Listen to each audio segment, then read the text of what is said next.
podcast. I just wanted to come on here right quick and then share with y'all a few of my thoughts. I'm going to call this segment "A Dime for Your Thoughts."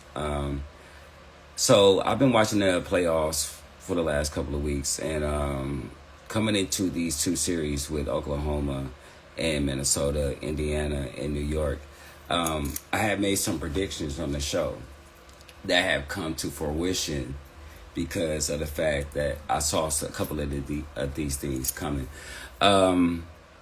Honestly, I gave Minnesota 2 games. I gave New York 2 games out of just wanted to see more basketball. But essentially, I said these series were going to go the way that they went. Before these series came about, all the things that these broadcasters are saying now, I was saying before. I said that New York probably won't be able to outlast Indiana so far as the way as Thibodeau plays his basketball team, not having a rotation that fits what he needs to win in order to beat Indiana. You can't play your players 6 and 7 players and beat a team that's going 9 deep. The pace is too quick. When it comes down to the fourth quarters and the last quarters, overtime and stuff like that, your team would be too tired. They have been acting as such since we've been watching these playoffs.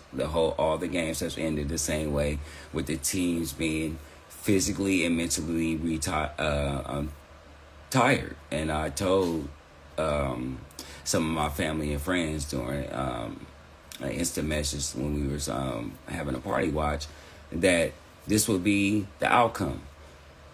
It's just funny to me that I don't have a platform to get it out sooner or for everybody to see. So it's agitating when I hear takes on the series that I had prior to the series starting come out after the fact. But I always knew that Minnesota and New York didn't have enough firepower for either team. In the Minnesota case, it's a case of not having enough scorers. They don't have enough guys that can bring the type of level of scoring that they need to beat OKC. And I knew this from the gate. I thought, and I told my family, my brother, and everybody that before this series started, that this series would probably go 6 games, but I was being nice by giving Minnesota 2 games. I really think it's going to be a genuine sweep because I want to say Minnesota's going to win one, just to win one for the Gipper type attitude. But in the same sense, the way this series is going the way I predicted.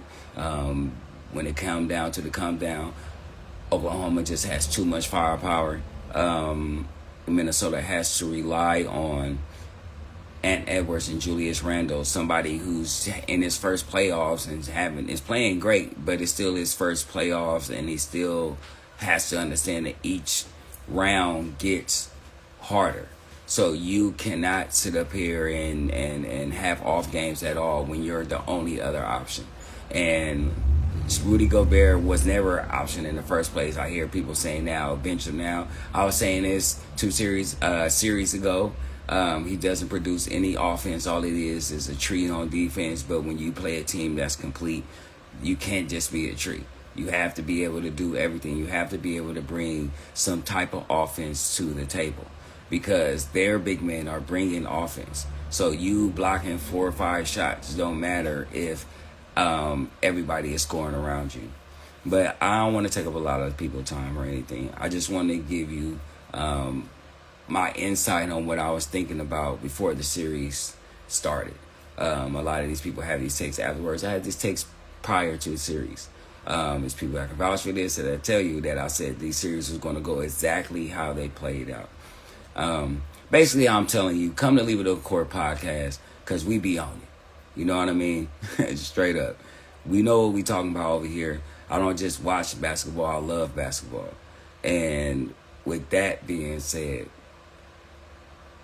come check out Leave It On The Court podcast every Sunday at 5 o'clock, man. You know what we talking about over here, man. I do this for real. And all I need y'all is to get on board because you can see the difference once you start watching our podcast. But until the next Don for your thoughts, man. It's your boy Jay Dons for Leave It on the Court podcast. And that's game.